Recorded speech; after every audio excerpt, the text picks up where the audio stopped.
اللہ کے پیارے محبوب صلی اللہ علیہ وسلم، عش ما شئت فإنک میت، جتنا چاہیں آپ زندگی گزاریں ایک دن دنیا سے جانا ہے۔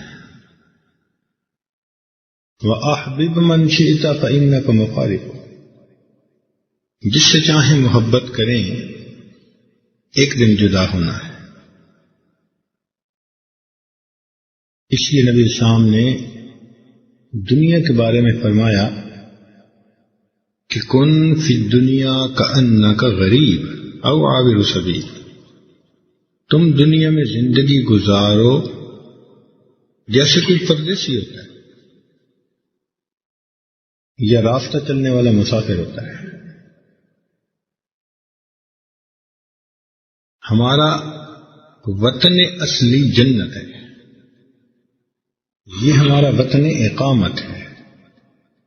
کچھ مدت کے لیے ہم یہاں آئے ہیں، پھر واپس اپنے وطن لوٹنا ہے۔ اب یہ جو تھوڑی سی زندگی ہے یہ ہماری امتحان ہے۔ اس لیے فرمایا الدنیا دار المحن، دنیا امتحان گاہ ہے۔ یہ دنیا سیرگاہ نہیں، تماشا گاہ نہیں، قیام گاہ نہیں، آرام گاہ نہیں، یہ امتحان گاہ ہے۔ افسوس کہ ہم نے اس کو چراگاہ بنا لیا۔ جیسے جانور چرتے پھرتے ہیں، ہم بھی چرتے پھرتے ہیں۔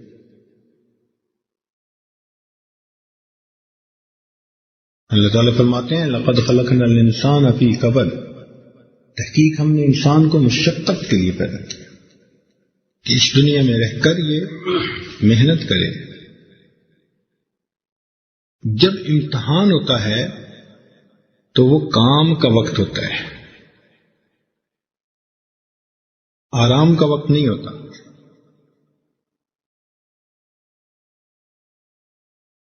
آپ نے کبھی دیکھا کہ 3 گھنٹے کا جو پرچہ ہوتا ہے اس 3 گھنٹے میں کوئی والی بال کا میچ کھیلے؟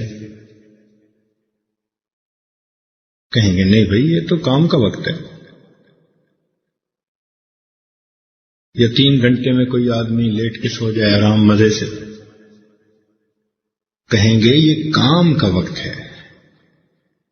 جب امتحان سے فارغ ہوں گے پھر آرام کا وقت ہوگا، اور جب نتیجہ آئے گا تو وہ انعام کا وقت ہوگا۔ تو یہ دنیا کام کی جگہ، قبر آرام کی جگہ، اور جنت انعام کی جگہ ہے۔ تو انعام تو انہیں کو ملتا ہے نا جو امتحان میں اچھے نمبر لے۔ فرق اتنا ہے کہ دنیا کا امتحان اگر تو زبانی ہو تو 3 منٹ کا بھی ہو سکتا ہے کہ استاد نے 2 سوال پوچھے اور کہا جاؤ، اور قلمی امتحان 3 گھنٹے کا، اور یہ زندگی کا امتحان یہ 150 سال کی زندگی۔ تو ہماری یہ جو 150 سال کی زندگی ہے یہ پورا کا پورا ہمارا امتحان ہے۔ ہمیں خوشی ملتی ہے تو یہ بھی امتحان کہ یہ میرا شکر ادا کرتا ہے یا نہیں۔ ہمیں غم ملتا ہے تو یہ بھی امتحان کہ یہ صبر کرتا ہے یا نہیں۔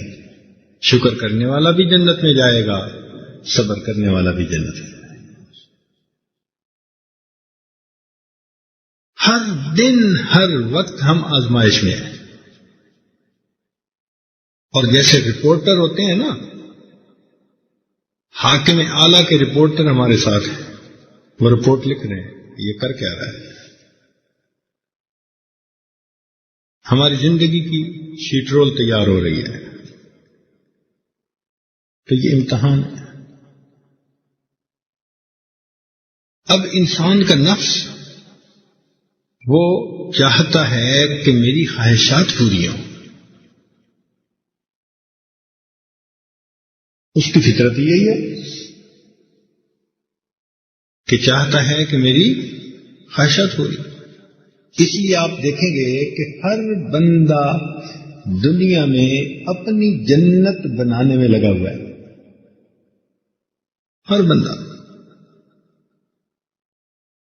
میرا گھر ایسا ہو، میری سواری ایسی ہو، بیوی میری ایسی ہو، بچے میرے ایسے ہو، عزت میری ایسی ہو، کام کاروبار میرا ایسا ہو۔ وہ اپنی من پسند کی جگہ، یا دوسرے لفظوں میں اسے جنت کہہ دو، وہ جنت بنانے میں لگا، دن رات لگے ہوئے ہیں اپنی جنت بنانے میں، جبکہ اللہ رب العزت نے انسانوں کے لیے جنت تو آخرت میں بنائی۔ فرمایا میرے بندو، دنیا میں تم میری مرضی پہ عمل کر لو، آخرت میں تمہاری مرضی چلے گی۔ چنانچہ اللہ تعالیٰ نے جو جنت بنائی ہے، وَلَكُمْ فِيهَا مَا تَشْتَهِي أَنفُسُكُمْ وَلَكُمْ فِيهَا مَا تَدَّعُونَ، وہاں تمہیں وہ کچھ ملے گا جو تمہارا جی چاہے، تمہاری خواہش پوری ہوگی۔ واہ میرے مولا، هَلْ جَزَاءُ الْإِحْسَانِ إِلَّا الْإِحْسَانُ، دنیا میں ہم نے اللہ کی چاہت پوری کر دی، اللہ نے جنت میں اپنے بندوں کی چاہت کو پورا کر دیا۔ جنت کے گھر کا ڈیزائن بدلے گا، جنت میں اس کی مرضی چلے گی۔ سبحان اللہ، کیا زندگی ہوگی، من پسند کا حسن ملے گا، کھانا ہوگا، پینا ہوگا، عیش ہوگا، آرام ہوگا، نہ وہاں تھکاوٹ ہوگی، نہ کوئی غم ہوگا۔ لا خوف علیکم اليوم ولا انتم تحزنون، نہ کوئی حزن ہوگا، ایک شاہی مل جائے گی۔ یا سمجھنے کی خاطر یوں کہیے کہ بندے کو وہاں چھوٹی سی خدائی مل جائے گی، سمجھنے کی خاطر، جب ہر مرضی پوری ہو رہی ہے۔ سبحان اللہ، واہ میرے مولا، کیسی زندگی ہوگی، انسان تصور نہیں کر سکتا۔ نیکوں کا ساتھ ہوگا، اور پھر مزے کی بات کہ یہ نعمتیں ہمیشہ کے لیے ہوگی۔ وَأَنتُمْ فِيهَا خَالِدُونَ، تم ہمیشہ ہمیشہ وہاں رہو۔ کیا الاٹمنٹ ہوگی کہ یہ سب نعمتیں اللہ تعالیٰ نے دے کے فرما دیا کہ اب تمہیں یہاں سے کوئی نکالے گا نہیں، تم ہمیشہ ہمیشہ یہاں۔ واہ میرے مولا، جو سب سے چھوٹی جنت ہوگی جس بندے کو ملی، وہ اس دنیا سے بھی 10 گنا بڑی ہوگی۔ اور جو بندہ جائے گا، آخری بندہ، اس کی بھی تفسیر حدیث پاک میں ہے کہ اللہ تعالیٰ اس کو کہیں گے کہ تیرے عمل اتنے تو نہیں کہ تو جنت میں جائے، چلو تجھے جہنم کے کنارے کھڑے کر دیتے ہیں۔ تو جہنم کے کنارے اس کو کھڑا کریں گے، اس کو دھواں پہنچے گا، جہنم کی لپٹیں پہنچیں گی، اور جہنمیوں کے رونے کی آواز آئے گی۔ وہ کہے گا یا اللہ یا اللہ، پکارے گا اللہ کو، فرشتے کو بھیج کے پچھوائیں گے، کیا چاہتا ہے کہ یا اللہ بس میرا رخ ادھر سے پھیر دے، لا اسمع حسیسها ولا ارى اهلها، نہ میں چیخیں سنوں نہ میں دوزخیوں کو جلتا دیکھوں، میرا رخ پھر جائے۔ تو رخ پھیر دیں گے، پھر تھوڑی دیر کے بعد یا اللہ یا اللہ، پھر اللہ تعالیٰ فرشتے کو بھیجیں گے، جا کے پوچھو کیا چاہتا ہے کہ یا اللہ بس بہت قریب ہوں جہنم کے، تھوڑا سا مجھے آگے کر لیا جائے۔ تو فرشتہ اس کو اتنا آگے کر دے گا کہ جہاں دور سے وہ جنت کو دیکھے گا اور اس کی ٹھنڈی ہوا کا جھونکا آئے گا۔ اب جب ٹھنڈی ہوا کا جھونکا آئے گا تو بس ارادہ بدل جائے گا، یا اللہ یا اللہ. کیا چاہتے ہیں میرے بندے؟ بس یا اللہ صرف اتنا چاہتا ہوں کہ دروازے کے قریب کر دے. فرشتہ آئے گا اس کو دروازے کے قریب. اب جیسے ایئر کنڈیشن کمرہ ہو نا تو دروازے کے قریب جاؤ تو ٹھنڈ ملتی ہے، ٹھنڈک لگتی ہے.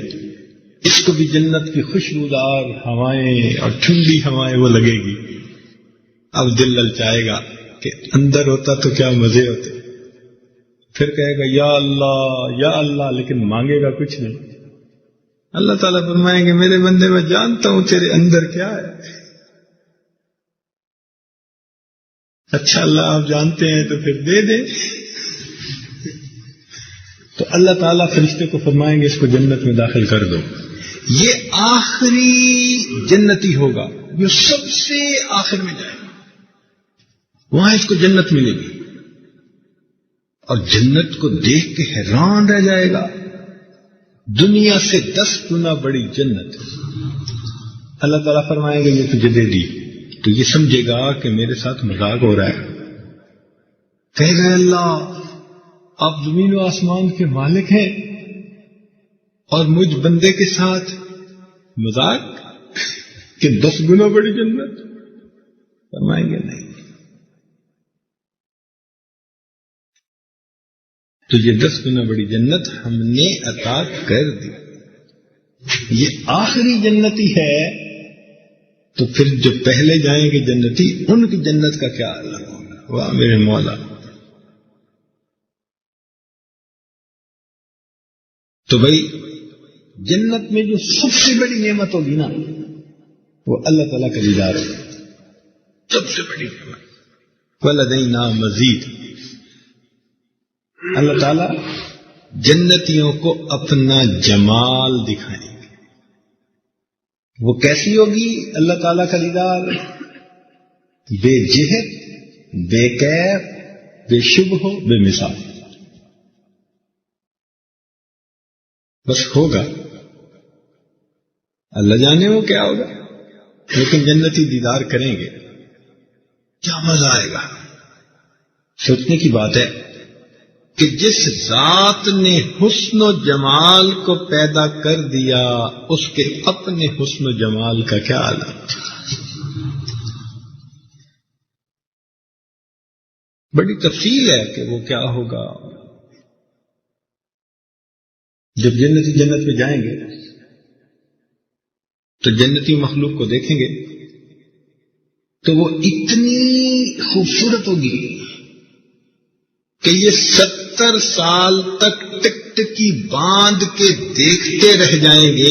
ان کو وقت گزرنے کا پتہ نہیں چلے گا. 70 سال دیکھتے رہ جائیں گے. آنکھیں کھلی ہیں دیکھ رہے، وقت گزرنے کا احساس ہی نہیں. جنت کی مخلوق اتنی خوبصورت ہے.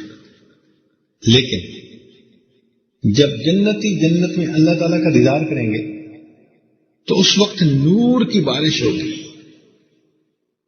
تو جیسے آندھی آتی ہے نا تو بندے کے پورے چہرے پر مٹی کی تہ آ جاتی ہے. دور سے پتہ چل جاتا ہے کہ یہ آندھی میں سے آیا ہے.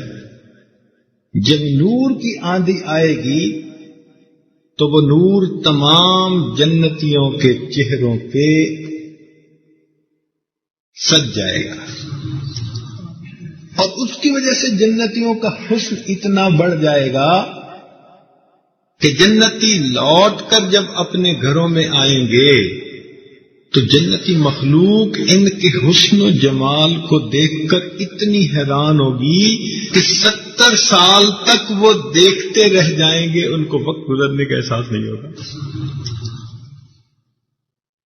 عام لوگ وہاں کے حور و غلمان کی خوبصورتی کو سن کے بڑے حیران ہوتے ہیں. بھائی نوکر نوکر ہوتے ہیں، مالک مالک ہوتے ہیں.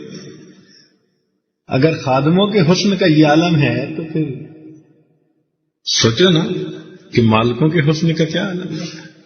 بھائی اتنا فرق ہے کہ اللہ تعالیٰ چونکہ حیا کو پسند فرماتے ہیں اور الحیاء شعبۃ من الایمان، تو حیا کا تقاضا یہ تھا کہ جنتی عورتوں کی خوبصورتی کو واضح نہ کیا جاتا. اس لیے آپ قرآن مجید میں پڑھ کے دیکھیں تو حوروں کے حسن کو واضح کیا گیا ہے. موٹی آنکھوں والی ہوگی، فلاں ہوگی، حورین ہوگی، فلاں ہوگی. لیکن مومنہ عورتوں کے بارے میں اتنا کہا گیا ہے کہ وہ اپنے خاوندوں سے محبت کرنے والیاں ہوں گی، بہت اچھی ہوں گی. موٹی سی باتیں کر دی گئی ہیں، ان کے حسن کو کھولا نہیں گیا. کیوں؟ مرد کو غیرت آتی ہے کہ میری بیوی کا تذکرہ کوئی اور کیوں کرے. تو اللہ تعالیٰ نے چونکہ حیا کو، غیرت کو پسند کیا، اس لیے مومنہ عورت کے حسن کو نہیں کھولا، حوروں کے حسن کو کھول دیا. مقصد کیا تھا کہ بھئی تم اندازہ لگا لو کہ جب خادمہ وہاں کی ایسی ہوگی تو مالکہ وہاں کی کیسی ہوگی.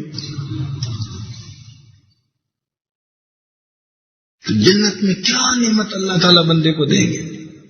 اب بتاؤ بھئی کہ اتنی بڑی نعمتیں اللہ تعالیٰ عطا فرمائیں گے اس تھوڑی سی زندگی کی محنت پر. آخرت کا ایک دن 50,000 سال کے برابر ہے. 50,000 سنہ. اور اگر یہاں کا 100 سال کسی کی عمر ہو تو آخرت کے حساب سے وہ 2.5 منٹ بنتی ہے. اب بتاؤ 2.5 منٹ کی اگر کوئی مشکل ہو اور اس پر ہمیشہ ہمیشہ کا انعام ملے تو لوگ تو 2.5 منٹ کے لیے مجھے لگتا ہے آگ پہ بھی چلنے کے لیے تیار ہو جائیں گے. کہ جی وعدہ کرو تم ہمیں یہ دو گے، ہم تمہیں 2.5 منٹ آگ پہ چل کے دکھا دیتے ہیں.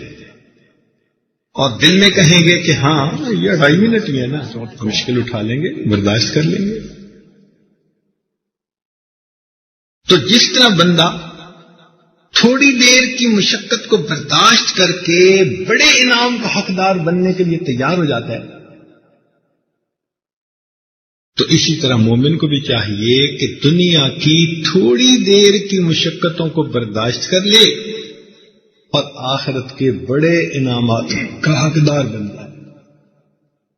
اس لیے ہمارے بزرگوں نے کہا نور میں ہو یا نار میں رہنا. عزیز طلباء، نور میں ہو یا نار میں رہنا، ہر جگہ ذکر یار میں رہنا. نور میں ہو یا نار میں رہنا، ہر جگہ ذکر یار میں رہنا. چند جھونکے خزاں کے بس سہ لو، پھر ہمیشہ بہار میں رہنا. بس یہ دنیا کی تھوڑی سی زندگی ہے، یہ جھونکے خزاں کے سہ لیں پھر انشاءاللہ بہار ہی بہار.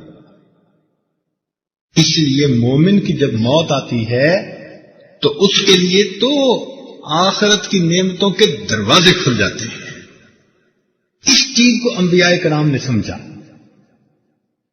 اور وہ یہ علم لے کے دنیا میں آئے، اور جن حضرات نے ان کی صحبت پائی انہوں نے بھی اس یقین کو حاصل کر لیا. پھر انہوں نے بھی ایسی زندگی گزاری کہ بس دنیا کی قربانیاں اور دنیا کی تکلیفیں یہ تو کوئی بات ہی نہیں. یہ تکلیفیں اٹھاؤ اور اللہ کے ہاں کامیاب ہو جاؤ. آج اس بات کو سمجھنے کی ضرورت ہے کہ صحابہ رضی اللہ تعالیٰ عنہم نے اس نقطے کو کیسے سمجھا تھا. وہ کہتے تھے کہ بس دنیا کی زندگی گزر گئی لیکن اللہ تعالیٰ راضی ہو گئے تو ہم کامیاب. اب اس دنیا میں تکلیفیں بھی آئیں گی، مشقتیں بھی آئیں گی، امتحان بھی ہوں گے، یہ سب کچھ برداشت کرنا پڑے گا. لیکن جب ہم اس کو برداشت کریں گے تو اللہ کے ہاں انعام کے حقدار بھی بن جائیں گے.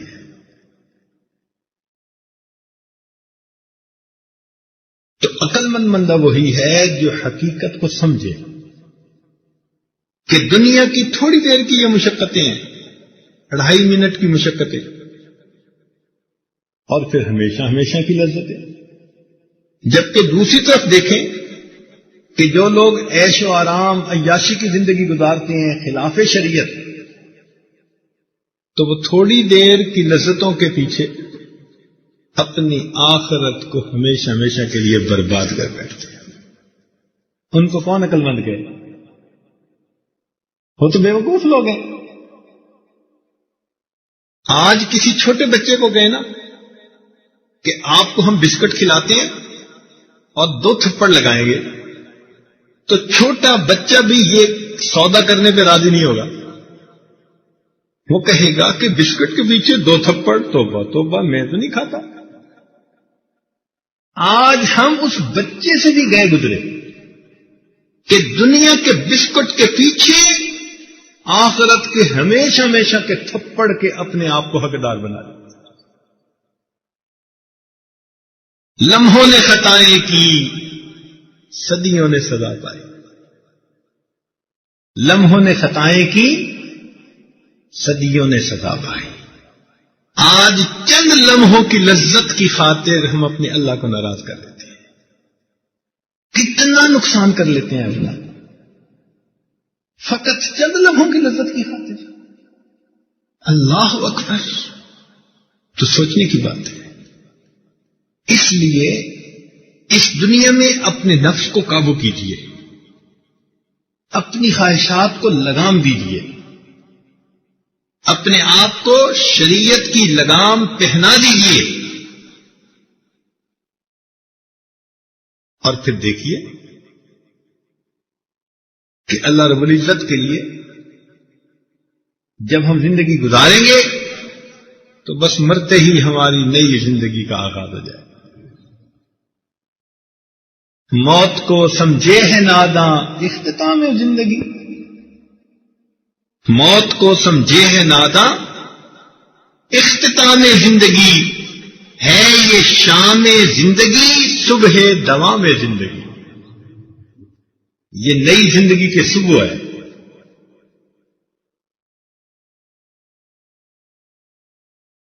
اس لیے صحابہ رضی اللہ تعالیٰ عنہم وہ دنیا کی مشقتوں کو بہت خوشی خوشی برداشت کر لیتے تھے. جانتے تھے کہ ان مشقتوں کے بدلے آخرت میں اجر ہوگا، اور اگر ان کو دنیا میں آسانیاں ملتی تو وہ گھبراتے تھے کہ ایسا تو نہیں کہ ہماری نیکیوں کا بدلہ ہمیں دنیا میں ہی نہ کہیں دے دیا گیا. سیدنا عمر رضی اللہ عنہ کو جب پینے کے لیے شربت دیا جاتا تو روتے، آنسو شربت کے اندر گرتے، کئی دفعہ آنسو ملا شربت پیتے تھے. کسی نے پوچھا کہ امیر المومنین کیوں رو رہے ہیں؟ فرمایا مجھے ڈر لگتا ہے کہ کہیں میری نیکیوں کا بدلہ مجھے دنیا میں نہ دیا جا رہا ہو اور قیامت کے دن یہ نہ کہہ دیا جائے کہ عمر اذهبتم طیباتکم فی حیاتکم الدنیا واستمتعتم بها.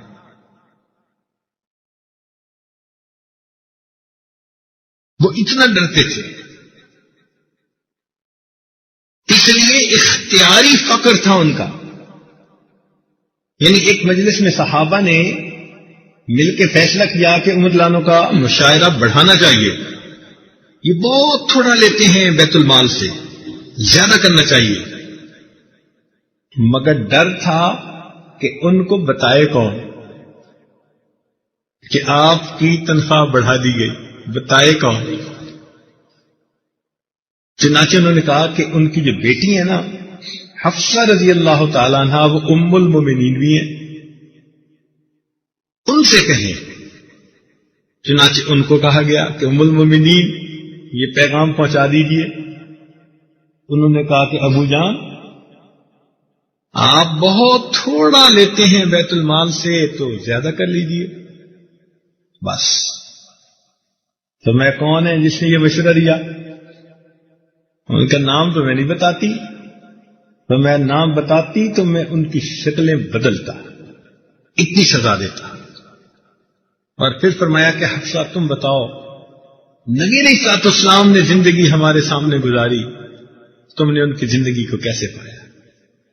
ان کا ایک چٹائی ہوتی تھی اور سر کے نیچے کھجور کی چھال کا ایک تکیہ ہوتا تھا،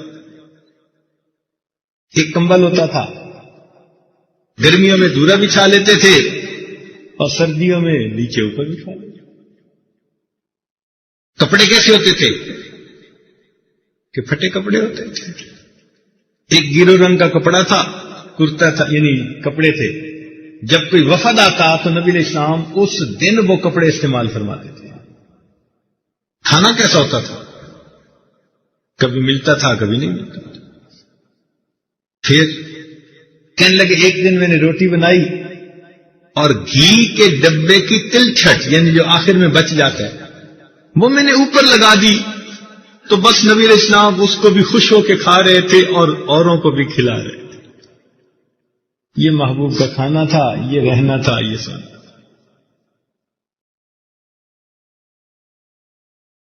اس لیے کہ پتہ تھا کہ یہ ظاہر میں تھوڑی دیر کی مشقتیں ہیں، پھر اس کے بعد ہمیشہ کی شاہی ہے. تو صحابہ رضی اللہ تعالیٰ عنہ نے اس بات کو سمجھ لیا، اس لیے ان کے لیے دنیا کی مشقتیں نہیں تھیں. انبیاء کرام کا یہ قافلہ دنیا کی لذتوں کے لیے نہیں رہتا تھا دنیا میں، بلکہ دنیا میں اپنے رب کو منانے کی خاطر زندگی گزارتا تھا. چنانچہ انہیں دین کی خاطر قربانیاں دینی پڑتی تھی. اور اللہ تعالیٰ فرماتے ہیں احاسب الناس، کیا انسان یہ گمان کرتے ہیں ان یترکوا، کہ انہیں چھوڑ دیا جائے گا، ترک کر دیا جائے گا، ان یقولوا آمنا، اگر انہوں نے کہہ دیا کہ ہم ایمان لے آئے، وہم لا یفتنون، ان کو آزمایا نہیں جائے گا. وَلَقَدْ فَتَنَّ الَّذِينَ مِنْ قَبْلِهِمْ، ہم نے تحقیق ان سے پہلے والوں کو بھی آزمایا. فَلَيَعْلَمَنَّ الَّذِينَ صَدَقُوا وَلَيَعْلَمَنَّ الْكَاذِبِينَ، اور اللہ تعالیٰ ضرور بھی ضرور سچوں کو اور جھوٹوں کو الگ الگ کر کے رہے گا کہ سچے کون ہے جھوٹا کون ہے. ہم آزمائے جا رہے ہیں، روز آزمائے جا رہے ہیں. ہم نے گناہ کیا، ثابت کر لیا اللہ ہم جھوٹے ہیں اپنی بات میں. ہم نے نیکی کی، ہم نے ثابت کر دیا اللہ ہم اپنی بات میں سچے ہیں. اب سچے جھوٹے کا پتہ چل رہا ہے، روز پتہ چل رہا ہے. آخر پہ نتیجہ نکال دیں گے. واقعی اس کی نیکیاں زیادہ، یہ سچا تھا، اس کے گناہ زیادہ، یہ جھوٹا تھا.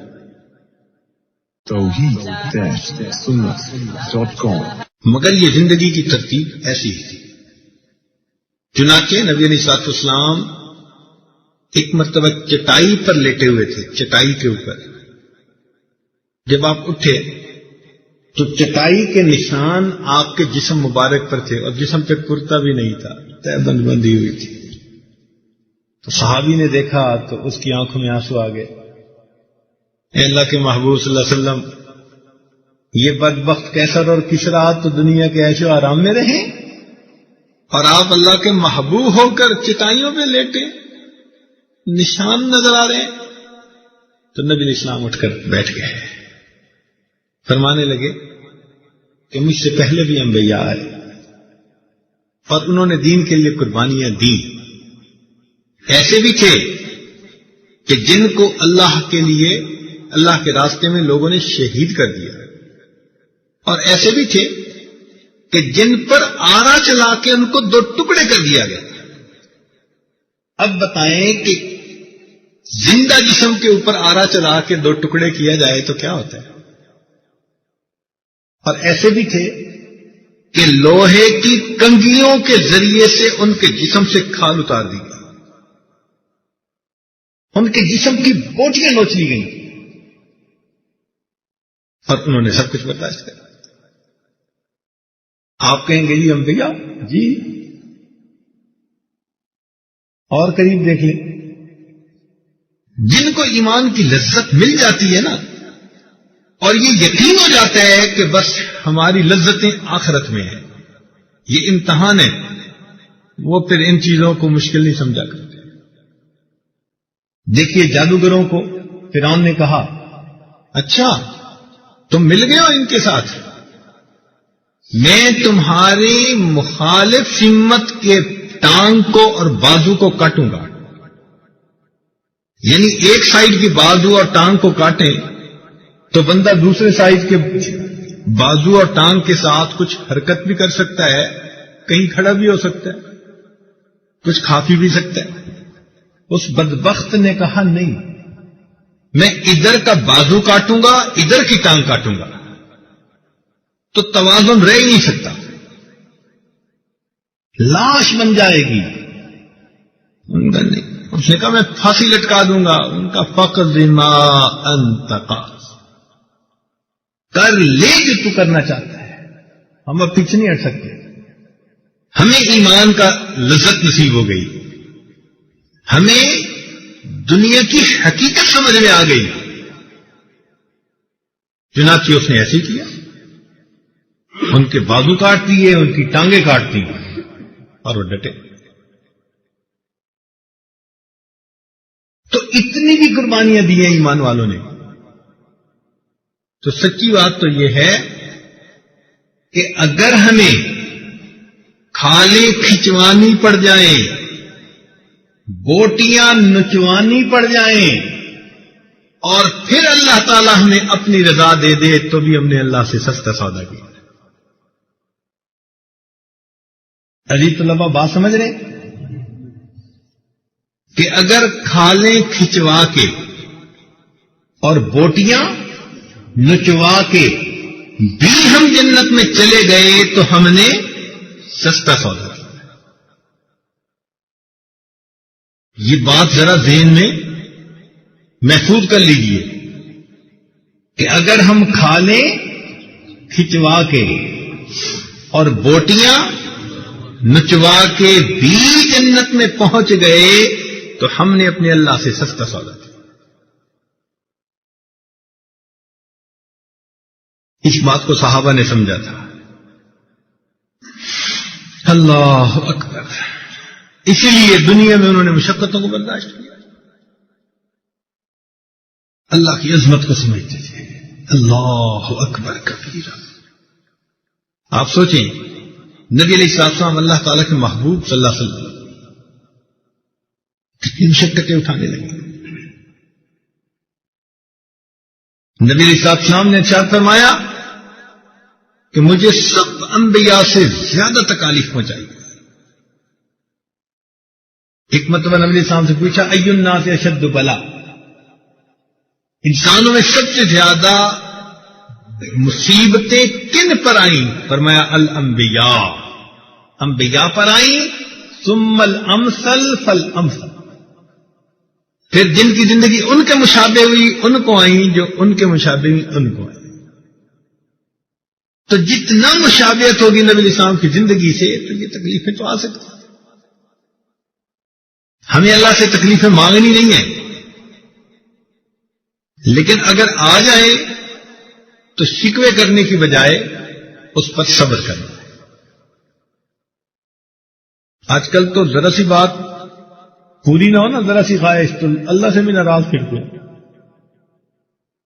مجھے ایک بندہ ملا، نقل کفر نباشد، کہنے لگا جی میں نے تو فلاں چیز کے لیے بڑی دعائیں مانگی، دعائیں قبول ہی نہ ہوئی، ہم نے بھی نماز پڑھنی چھوڑ دی۔ اب بتاؤ،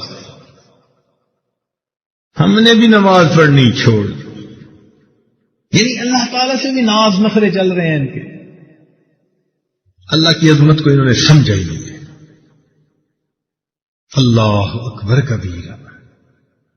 نبی علیہ السلام کو کیا مشقتیں اٹھانی پڑی، یعنی آپ صلی اللہ علیہ وسلم سجدے میں گئے اور کافروں نے اونٹ کی اوجڑی، گندگی بھی ہے، نجاست بھی ہے، بو بھی ہے، بوجھ بھی ہے، اوپر لا کر رکھ دی، اور اتنا بوجھ کہ نبی علیہ السلام اٹھ نہیں سکتے، سجدے میں ہی پڑے ہوئے۔ پتہ نہیں کتنا وقت گزرا ہوگا، سوچیں۔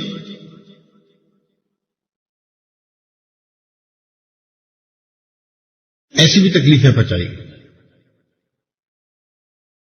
اللہ اکبر۔ 7 ہجری میں مسلمانوں کا بائیکاٹ کر دیا۔ نبی علیہ السلام شیب ابی طالب کے اندر چلے گئے، ایک گھاٹی تھی، وہاں سے مسلمان باہر نکلتے ہیں کوئی چیز لینے کے لیے، ان کی پٹائی ہوتی. 2 سال رہے، کھانا نہیں ملتا تھا، پانی نہیں ملتا تھا، بچے روتے تھے، سب مشقتیں اٹھائیں. کوئی 2 سال تھوڑے تو نہیں ہوتے. نبی علیہ السلام نے سوچا کہ یہاں کے لوگوں نے تو میری بات کو قبول نہ کیا. یہ ددیال کے لوگ تھے، والد کی سائڈ کے لوگ تھے، چچا اور دوسرے لوگ. چلو میں ننہال کی سائڈ پر جا کر ذرا پیغام دیتا ہوں. چنانچہ آپ طائف تشریف لے گئے. یہ جو طائف کا علاقہ ہے نا، یہ بنو سعد کے رشتہ دار تھے. نبی علیہ السلام کے ماموں کا علاقہ کہا جاتا ہے. نبی علیہ السلام کے ماموں کا علاقہ. تو خیال تھا کہ شاید وہ اماں کے رشتے کی لاج رکھیں گے.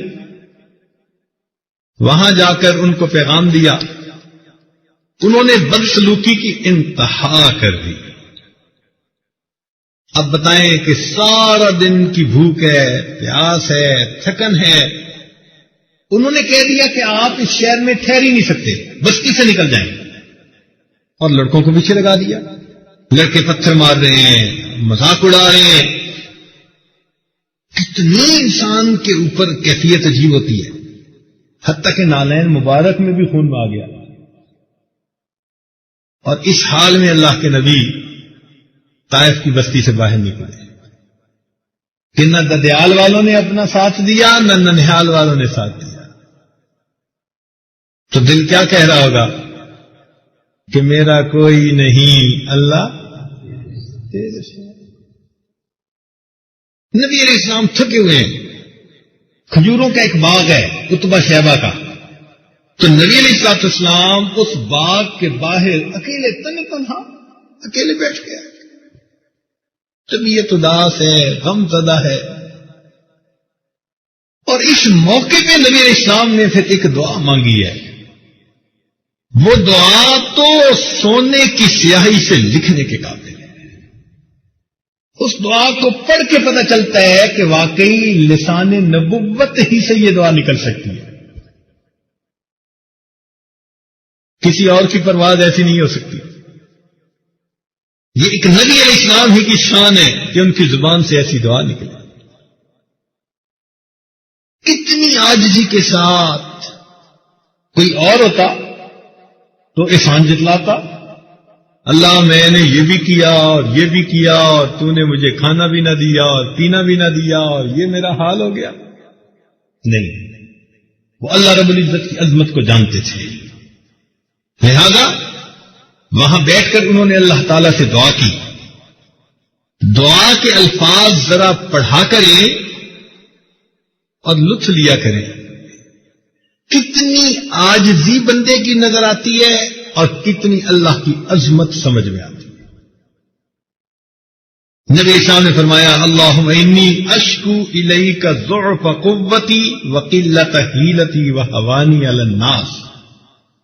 اے اللہ، میں آپ ہی کے سامنے شکوہ کرتا ہوں اپنی کمزوری کا، اپنی بے کسی کا اور لوگوں میں اپنی بے بسی کا.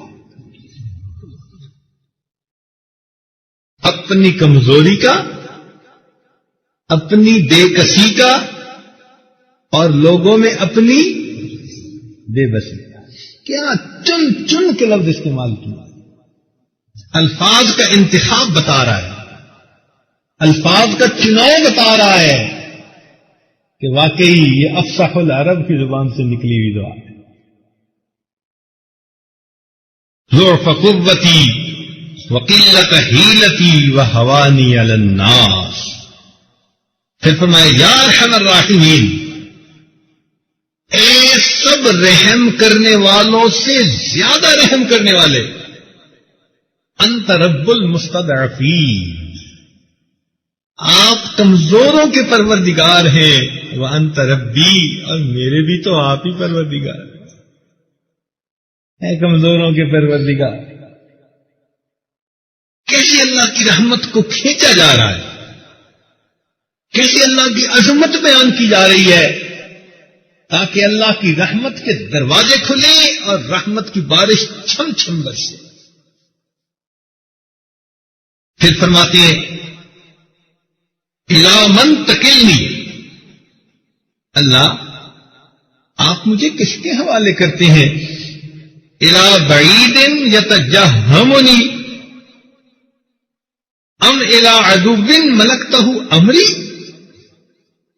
اے اللہ آپ مجھے اجنبی کے سپرد کرتے ہیں جو میرے ساتھ شروع ہوتا ہے، یا مجھے دشمن کے حوالے کرتے ہیں، آپ نے اس کو میرا والی بنا دیا، میرے اوپر اختیار دے دیا.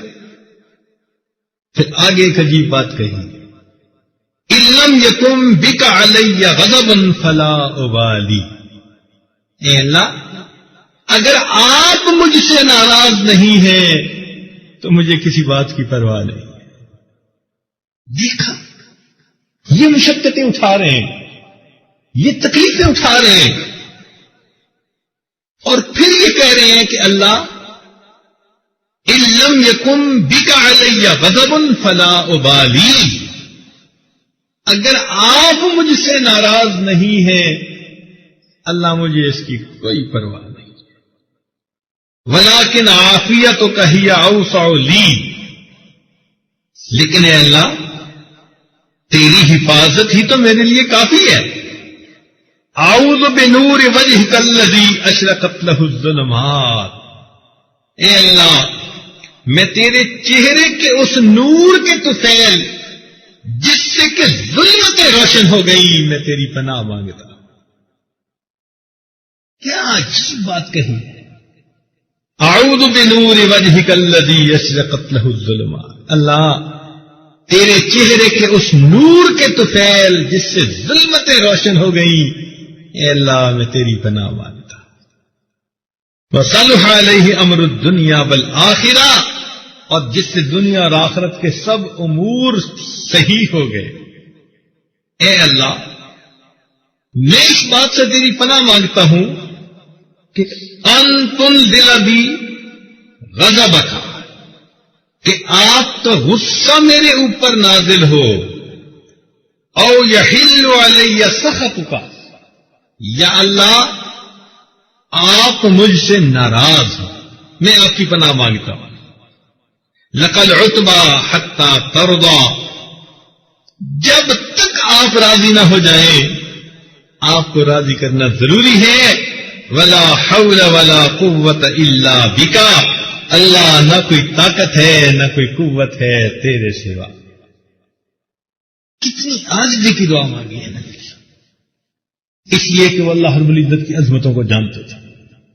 وہ سمجھتے تھے کہ دنیا کی یہ چھوٹی سی قربانیاں اور مشقتیں یہ سب آسان ہیں ان نعمتوں کے مقابلے میں جو اللہ ایمان والوں کو جنت میں عطا کرے.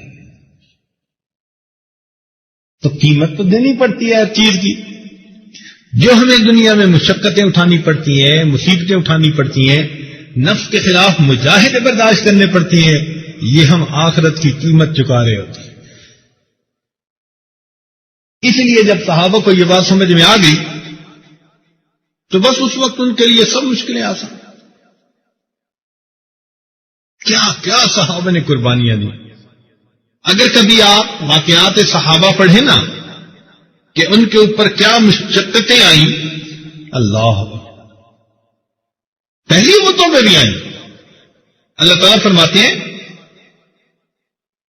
مستہم البأساء والضراء وزلزلوا، ان کو تنگ دستی پریشانی نے اپنی لپیٹ میں لے لیا. وزلزلوا، اور اتنا ان کو جھنجھوڑا گیا حتی یقول الرسول والذین آمنوا معه متی نصر اللہ، حتی کہ رسول اور جو ان کے ساتھ ایمان لائے وہ کہہ اٹھے اللہ کی مدد کب آئے. تو اتنا تو آخری پوائنٹ تک ان کو آزمایا گیا.